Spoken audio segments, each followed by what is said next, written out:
Hello everyone, myself Aryan Singh Tomar and I'm going to explain you the topic Era of One Party Dominance, a topic of political Indian history that starts with the first general election of independent India and ends with the emergence of competitive multi-party system in 1990s. This period, often referred to as era of Congress dominance, saw the Indian National Congress as the principal political force in the country. But this wasn't just about one party winning election, it about shaping the Indian democracy itself. Let's begin with the very first election of 1951-52.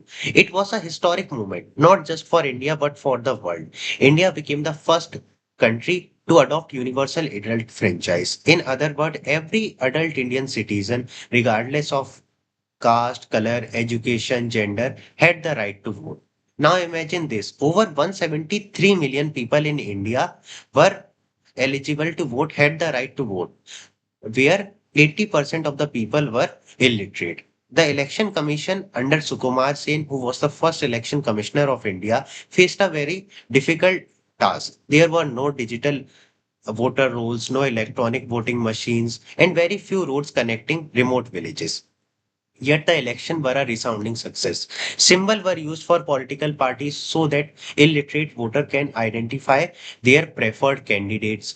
Ballot boxes of different color were used for different constituencies. In the end, the Indian National Congress, led by Jawaharlal Nehru, won 364 out of 489 seats in the Lok Sabha. This massive victory established the dominance of Congress and set the tone for years to come. Now let's understand why the Congress becomes so dominant. First, historical legitimacy. The Congress was not just a political party, it was the main organization behind Indian freedom struggle.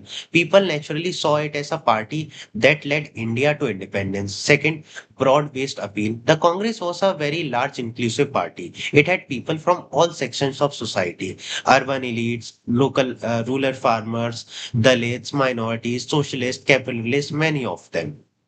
That's why political scientists like Rajni Kothari uh, defined Congress as a Congress system rather than as a political party. It was like an umbrella group of various interests. Third, charismatic leaders.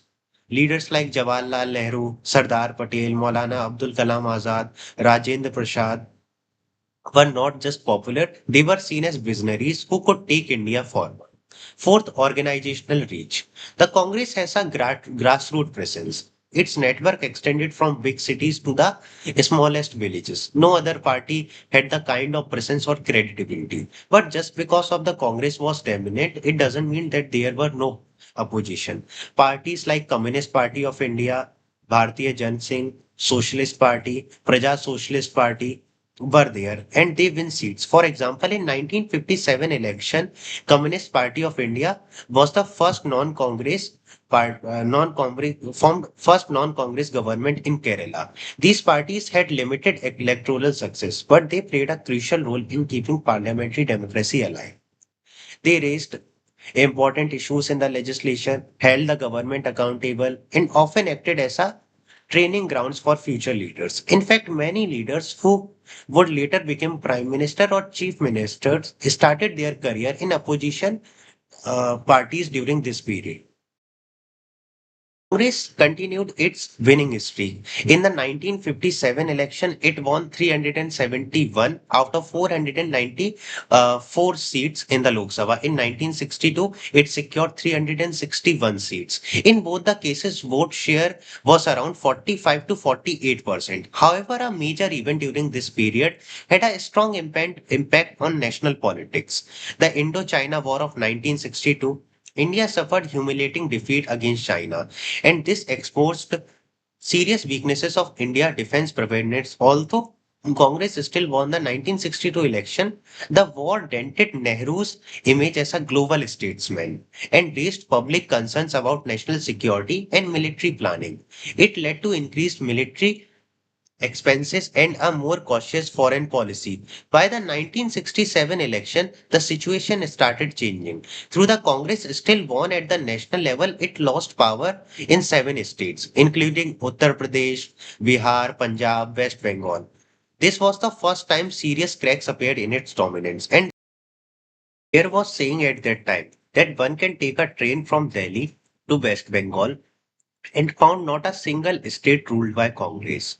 What are the main reasons behind it? Economic challenges, food shortages, rising unemployment, growing corruption, and most importantly, factionalism within the Congress itself. Regional parties also begin to emerge strongly, asserting local identities and demands. And now split in Congress. In 1961, the Congress party split. One faction was led by Indira Gandhi, the then Prime Minister, and the other by party old guard called the Syndicate. Indira Gandhi faction came to be known as Congress R and later Congress I, which eventually became the real Congress. Indira Gandhi moved towards centralizing power, promoting socialist policies and presenting herself as a direct leader of the people. In 1971 election, her slogan Garibi Hatao, remove poverty struck a chord with the masses. Congress I won a sweeping majority and Indira Gandhi emerged as the undisputed leader. Following this, India faced another critical moment, the Indo-Pakistan War of 1971. This was resulted in the liberation of East Pakistan and the creation of Bangladesh. It was a major military and diplomatic victory for India and significantly boosted Indira Gandhi popularity. The victory was seen as a symbol of strong leadership and Indira Gandhi was referred to as Iron Lady of India. Then emergency, then came a major turning point. Indira Gandhi imposed a state emergency, suspended civil liberties, censored the press, and jailed opposition leaders. This led to widespread disillusionment. And after emergency was removed in 1977, the elections happened. And for the first time, the Congress was defeated at the national level. The Janata Party, a coalition of former opposition parties, came to power. Morarji Desai became the Prime Minister of India. This marks the end of uninterrupted Congress rule. It also proved that Indian democracy was vibrant and the people could vote out even the most powerful leaders. However, the Janta government soon collapsed due to internal differences. Now, return of the Congress in 1980. Indira Gandhi returned to power, but her second tenure faced many challenges. Punjab insurgency, Assam agitation, and economic problems. In 1984, she was assassinated and her son Rajiv Gandhi took over. Rajiv won a landslide victory, riding a sympathy wave, and but soon got embroiled in scandals like Bofors scam. One of the biggest internal security operations during this period was Operation Blue Star in 1984, aimed at removing militants from the Golden Temple in Punjab. This deeply hurt Sikh sentiments and led to Indira Gandhi assassinated by her Sikh bodyguards. The aftermath saw anti-Sikh riots, political instability, and rising communal tensions, further shaking public trust. By the 1989 election, the Congress again lost its majority. A new coalition government was formed under BP Singh with support from BJP and left parties. This was a clear sign that the era of party dominance was coming to an end. Now, birth of multi-party system 1990s onward. The 1990s marked the birth of multi-party system politics in India. The Congress was no longer the default party of governance. Regional parties like DMK, AIADMK, sub SP, BSP, TDP, Shiv Sena started playing important roles in national politics. In 1991, after Rajiv Gandhi assassination, Congress returned to power under PV Narasimha Rao, but only a minority government. Government launched liberalization and economic reforms, which changed the face of India. But politically, coalition government became the norm. From 1996 to 1999, India saw multiple short-lived governments like the United Front and NDA coalitions.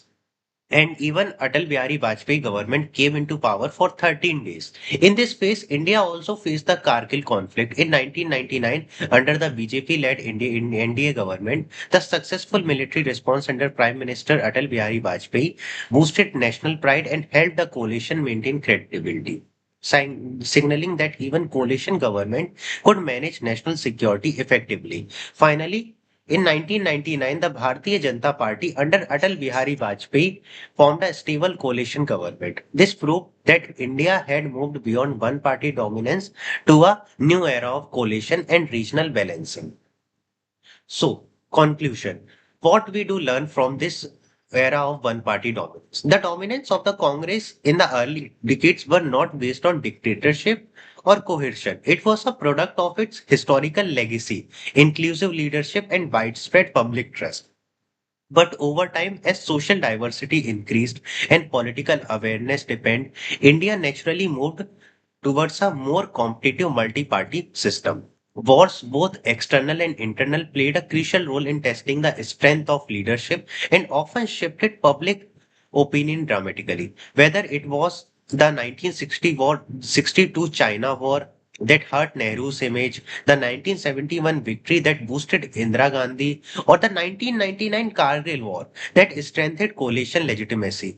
Today, no single party can claim dominance across all states and communities, and that's a healthy sign for any democracy. The era of one party dominance helped lay the foundation for Indian democracy, but its gradual evolution into a multi party democracy ensured that the spirit of federalism, diversity, and pluralism is respected and represented. Thank you.